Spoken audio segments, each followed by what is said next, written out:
want to get to the latest from Afghanistan, George. Yeah, we do. We want to bring in Gayle Lemmon, who's written several books about Afghanistan, and particularly about women in Afghanistan as the Taliban have taken over. Gayle, thanks for joining us this morning. You know, we saw this tweet from Malala Yousafzai, the Nobel Prize winner, overnight, talking about the concern for women and girls all across Afghanistan, speaking for so many around the world. There is this huge concern. And I was just talking to a young woman who said, you know, they were told not to come to university, not to go to work. And she said, you know, we just don't know what is going to become of our dreams. And I think that is where we are. And, you know, we're also seeing reports of kids trying to go to school today, but the girls being turned away. This is the thing, you know, the Taliban has always had kind of a face that it gave to the world and a face that it gave to Afghans, especially and particularly Afghan girls.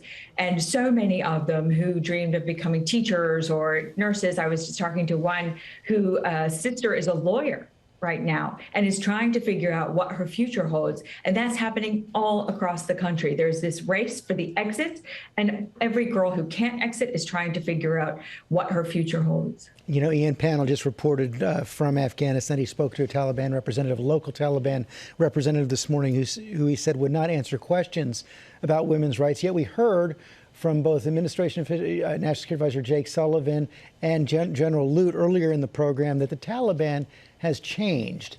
Do you believe that? I would always say, believe who people are by their actions. And if you look at what's happening in areas that are controlled by the Taliban, there are some places where girls who are prepubescent can attend school. I do not think that Herat University, which was 51% female, is going to be able to continue that way, but we will see. So far, it does not look promising. And I got a note actually from a young woman who said, you know, Kabul looks like a zombie movie, you know, that everybody is heading for the airport. So the question is, what can we do now? What can the United States, what can those who care, what can people around the world do now to support the women and girls of Afghanistan?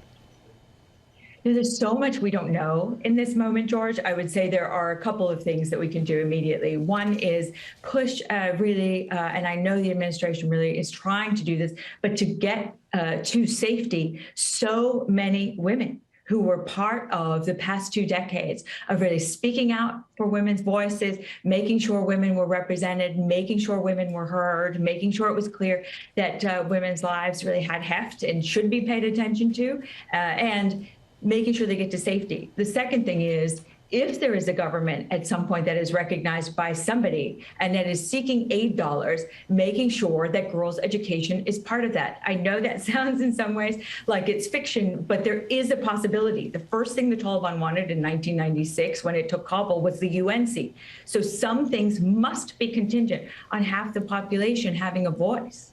It must be absolutely heartbreaking for you to be hearing from the women and girls you've been in contact with for so long in Afghanistan.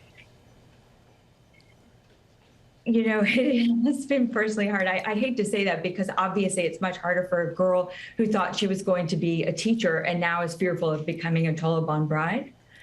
But the thing that crushes you is so many dreams that are now in purgatory. It's not clear. I wouldn't say, we don't know whether the Taliban will show a different face, but if the farther you are from power, the scarier they are, and girls are the farthest from power. And I remember talking to so many young women when I was working on my first book, Dressmaker of Karkana, who told me, they took everything from me. They took my dreams, they took my future, they took my education. And we're not talking about fancy people from very wealthy households. I'm talking about girls from across the country. So that is, I think, what the question is. What do we see comes next for the half the population that had been America's strongest partner in security and stability? An absolutely critical question. Gayle Lemmon, thanks very much. Well, hey there, GMA fans. Robin Roberts here. Thanks for checking out our YouTube channel. Lots of great stuff here. So go on, click the subscribe button right over here to get more of awesome videos and content from GMA every day, anytime. We thank you for watching, and we'll see you in the morning on GMA.